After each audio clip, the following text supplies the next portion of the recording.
WTW acknowledges the traditional custodians of country throughout Australia and their connections to land, sea and community. We pay our respect to their elders past and present and extend that respect to all Aboriginal and Torres Strait Islander peoples today. We must recognise that we all manage risk, and every day we're all making decisions. Pass on some wisdom back to help progress another region can be really rewarding, I find. So safety it's really a legal requirement for every organisation, whether they're low risk, high risk, small or large. Hello and welcome to our WTW podcast, A Smarter Way to Risk Down Under in Australasia edition, a new series where we cover a range of local and global complex risk topics and how we at WTW are committed to delivering the best outcomes for clients through managing risk in a smarter way. I'm your host, Tim Cotton, and throughout this series, I'm going to bring in a variety of my WTW colleagues here in Australasia who have expertise and specialism in different areas of risk, who will all provide their own perspective on what a smarter way to risk means to them and their area of the business. Now, I'm delighted to have with me today Anna Klease, who is a Prevention Director here in Australasia, who heads up our work, health and safety business within our broader workplace risk practice. Welcome, Anna. It's great to have you join me today. Hi, Tim. It's so great to be here. Looking forward to it.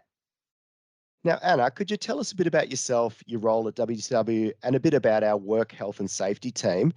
I believe when you were growing up, you actually wanted to be a nurse. So while your career path has taken a slight pivot there, your desire to help others has still remained the same.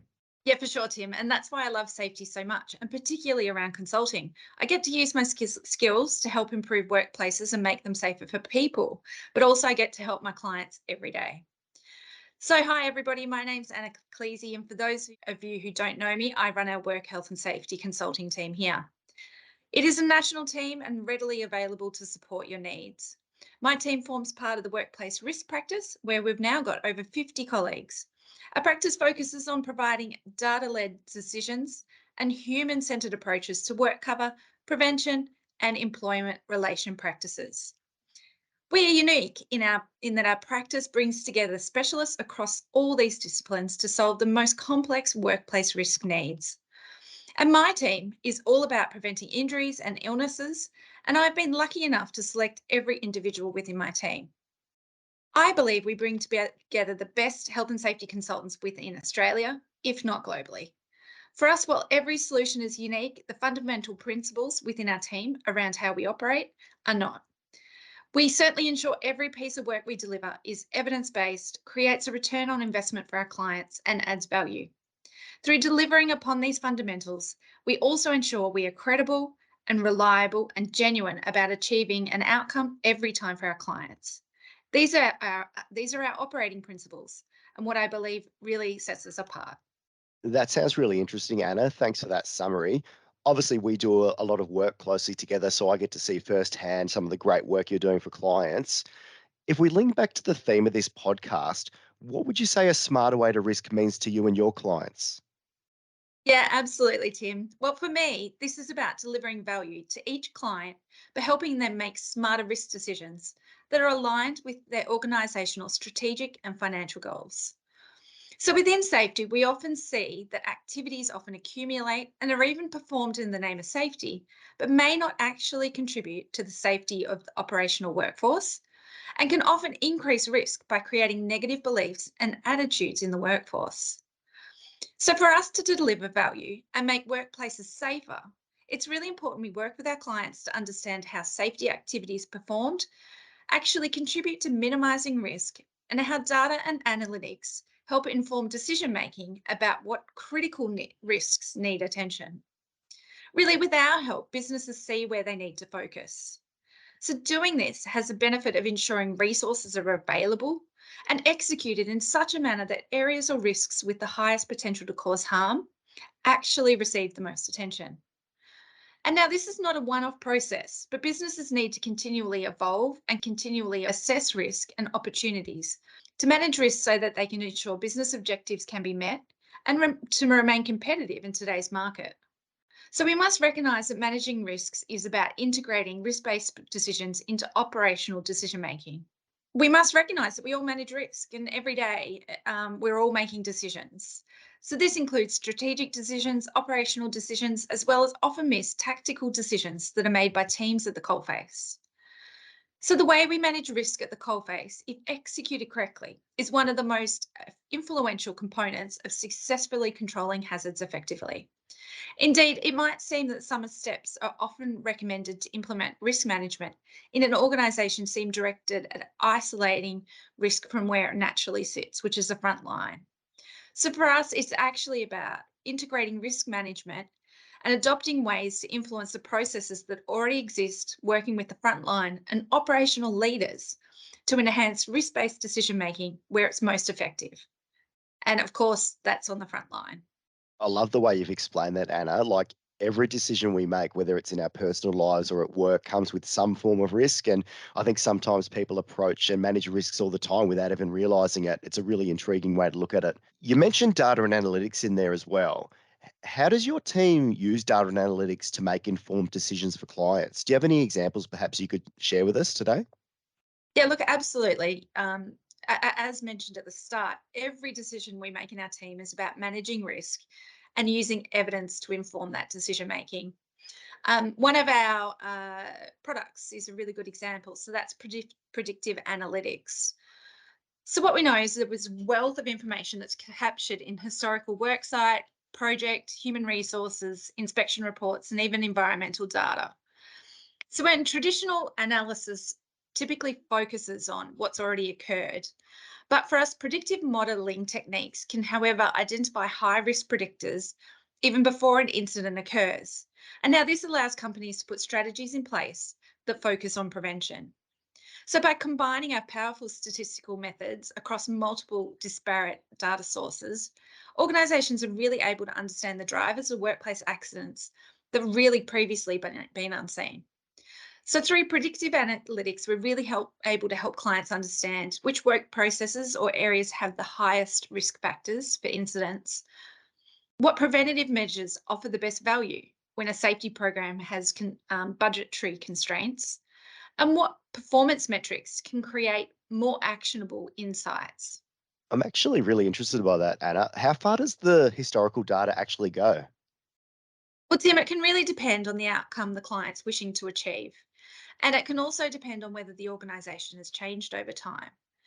For example, if there's been significant changes that are no longer relevant, we might not want to go back too far. But it'll also depend on the availability of data within the organisation. However, the best practice approach would be to look at 5 to 10 years.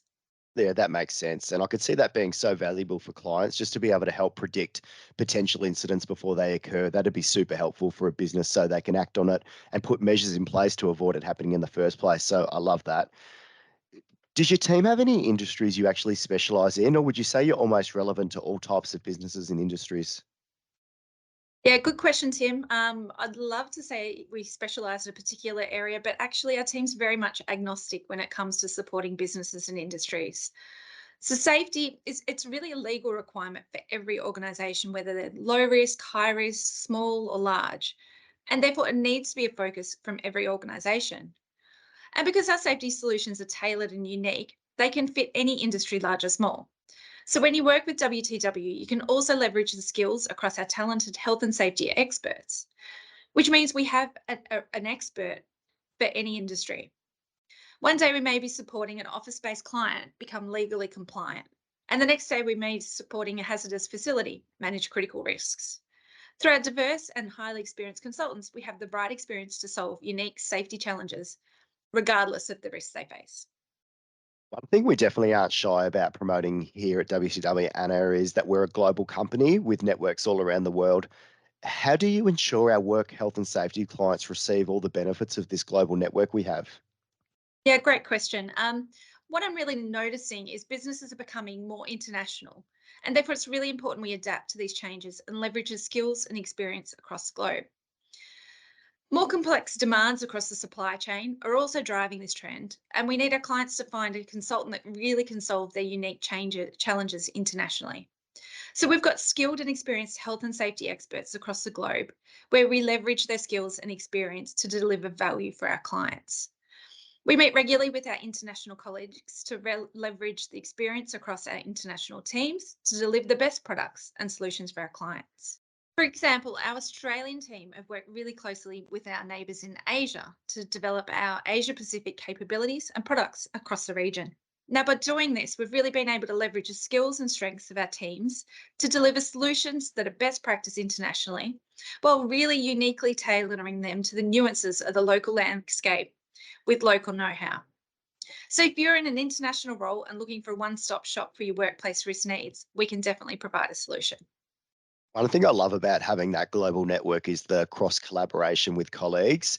Like, yes, time zone challenges can occur in Australasia, we know that, but being able to learn something new from across the globe or perhaps pass on some wisdom back to help progress another region can be really rewarding, I find. So I definitely agree with you there, Anna. Just to go back to our local market here, are there any really hot or topical risks at the moment which are particularly prevalent for work health and safety in Australasia at the moment? And if so, how are your team approaching it? Yeah, look, psychosocial risk got a lot of attention, and what we see on the landscape is work design being really big for us and where businesses are going to look to for the future. So, really, from a safety perspective, good work design provides the highest level protection against harm and is therefore really the most effective way to manage risk. So, the health and safety legislation also makes it really clear that workplaces must design work and manage hazards and risks to ensure they're eliminated or minimised so far as is reasonably practicable. So, this can really effectively be achieved by eliminating or minimising hazards at the source before risks are even introduced into the workplace. It really can be also about structuring work tasks, demands, supports, and work processes to reduce hazards. So, when looking at work design, it's important to recognise it must be considered from the physical, biomechanical, cognitive, and as I mentioned, psychosocial perspective. So, typically, what we've seen is these characteristics are often studied from distinct disciplinary approaches, which can actually inhibit a holistic approach to solving complex work design problems. It's therefore really important that we adopt an interdisciplinary approach, which is where WTW is different. So, applying these principles at WTW, we really adopt a human centered work design methodology. So, we start by identifying the context of the work. So, that's the location, the physical environment, limitations, constraints, workforce composition, and even the workforce background. So, this step's followed by studying the tasks performed by workers and the work undertaken. And really, through these processes, we're able to seek to uncover the reasons behind any possible gaps between what is the workers imagined. So, they're things that's work in prescribed documents and what's communicated verbally, and how work is actually done. So, that's how work's executed in real operating in conditions. When work hazards are identified and the interaction of these factors are found to impact productivity, well-being, health and safety, our approach really seeks to eliminate or minimize these to manage and to optimize work design. So once tasks are identified, as I mentioned, the task components, we really consider the physical, mental capabilities of workers and how they interact with the tools, equipment, social, physical, and technical environment.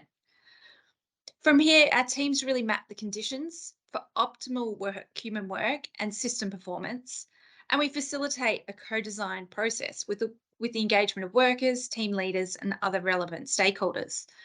And we really find this step is paramount. So really, through our design, work design brings people and teams together to really determine the solutions that are widely accepted and supported by empirical evidence. So, really, through work design, we achieve the optimal balance between productivity, health, well-being, and the safety of employees.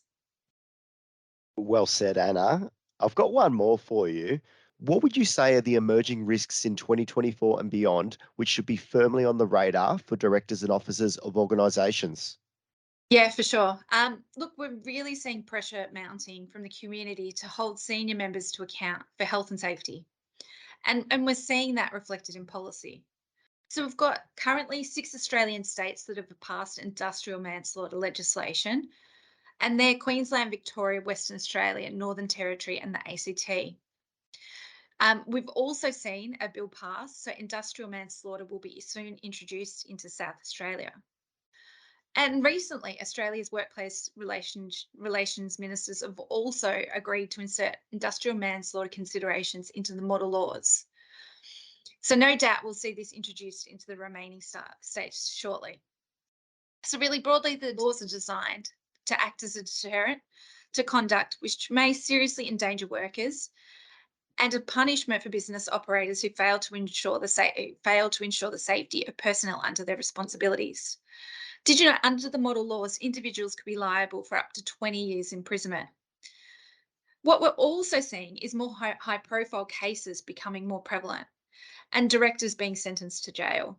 So in fact, in 2021 and 2022, there were 55 million in financial penalties issued to companies, and the average penalty was 121,000 K.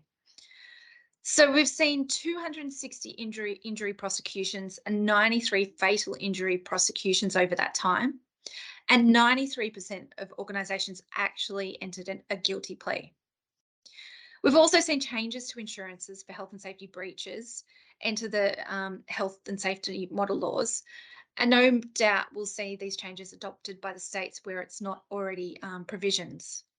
So what these mean are that there's prohibitions against insurers for indemnifying or WHS fine or a penalty. So really understanding these risks and the needs of our clients, we wanted to introduce a product that wasn't just mundane safety training, and that could be delivered by an internal health and safety team. So this is where our idea of a mock court training session really came about. So our mock court training session is a simulated court case, and it really offers a real life element to training. So our mock court cases are simulated in a court environment, and they're led by our legal professionals and really based on actual cases. So when we do this, each case highlights the typical failings experienced by an employer and helps really drive a message around mitigating risk. So we often put officers in the hot seat, driving safety messages directly in a way that actually gets traction. Our clients have told us that they think it was the best safety training they've ever attended, and it's really influenced how they manage health and safety decision-making going forward. That's a nice compliment, isn't it? I think we can clearly see the heat is on for directors and officers to adhere to correct legislation. And as you mentioned, there's some significant penalties for those that don't. They're mind-boggling and they're crazy. So I think if that's not enough of a wake-up call for them, then I'm not sure what is going to be honest. I must say, Anna, I have seen a few videos of your work in the mock court sessions you've run. They look fantastic and so engaging. I definitely want to come along to one of those one day that you run. That's all we have time for today. It's been great chatting to you, Anna. Thank you so much for those insights you provided us. I'm sure our listeners have gained a lot out of it. We know the work that you and your team are doing in the work health and safety space continues to be essential, and I think that scrutiny for organisations is only going to keep growing. From a personal perspective, Anna, we obviously do lots of work together, and it's always a pleasure working with you and your team. So thanks again for joining me today. I really appreciate it. Thanks, Tim. Really enjoyed catching up. And that's all we have time for today. So until next time, it's bye for now. If you'd like to hear the remainder of our Smarter Way to Risk podcast series, we encourage you to stay tuned on our WTW website, follow us on LinkedIn, and listen to our latest content wherever you listen to your podcasts.